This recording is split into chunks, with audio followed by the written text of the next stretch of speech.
Good afternoon. I'd like to thank Tim and Nigel for inviting me to speak and for me allowing me to be part of this amazing project. I'm going to keep it very brief and very simple, talking about anaphylaxis to patent blue dye.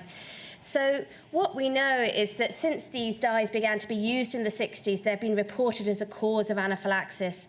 Like we've heard in many other allergens today, cardiovascular collapse is the commonest presentation. Unusually, allergic reactions can be delayed, which can actually make it trickier when it comes to the diagnosis. Most of these reactions are so fast. You know, Tim talked about blinking and missing my presentation. Well, it could be you blink and you've suddenly got a case of anaphylaxis, but not always in the case of patent blue. And also, unlike any other drug, it can interact with the pulse oximeter, so you can get falsely low saturations, which can also make diagnosis and management a challenge. So it was the fourth of the big four. It's the fourth most common cause of anaphylaxis in NAP6. But look at the incidence data. Teicoplanin, we know it's the champion. It's number one, 16.4 per 100,000 cases. But just behind that is patent blue dye with 14.6 per 100,000 administrations.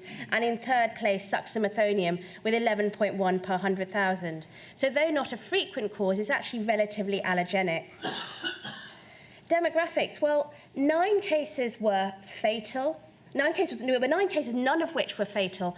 But I don't want that to be a marker to underestimate the severity of the anaphylaxis, because profound hypotension was common.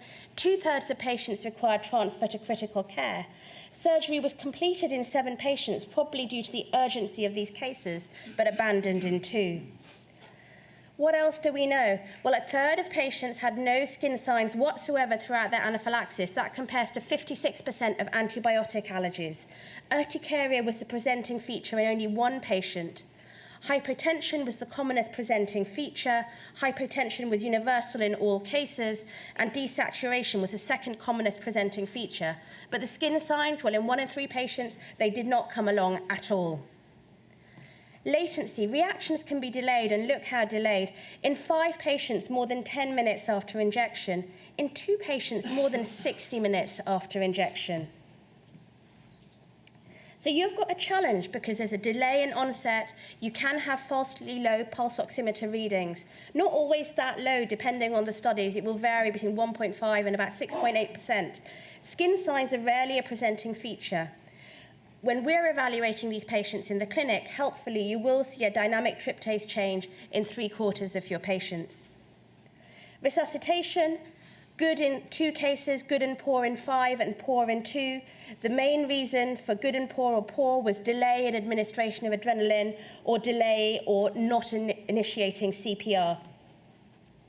Allergy clinic assessment, well, around half of patients scored a good, with good and poor in 2, poor in 1, and not assessed in 1.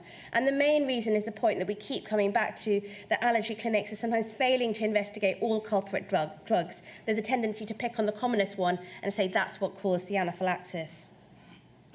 Referrals, well, there was really good correlation between what you suspected, what the allergy clinic confirmed, and the NAP6 review panel. And actually, the referrals were really good. Only errors that we noted was in 1 case, methylene blue and patent blue were mixed up. In another case, a patient proceeded straight to further surgery with no liaising with the allergy clinic because the anaesthetist assumed it was patent blue anaphylaxis. And they were correct, but possibly it's a slightly dangerous game to play.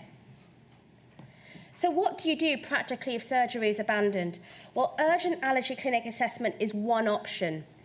Proceeding with surgery before allergy clinic investigation is another, and non-operative treatments.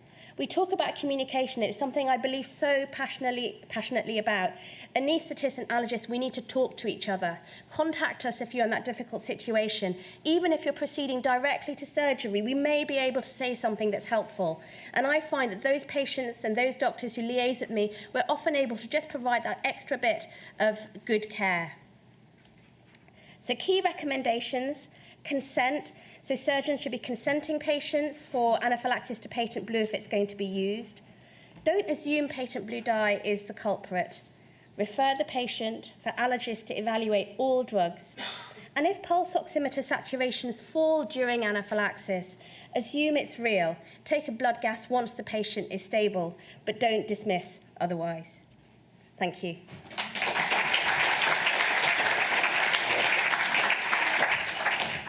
Absolutely brilliant. Well done, both of you. So Thomas and Dame F, well done.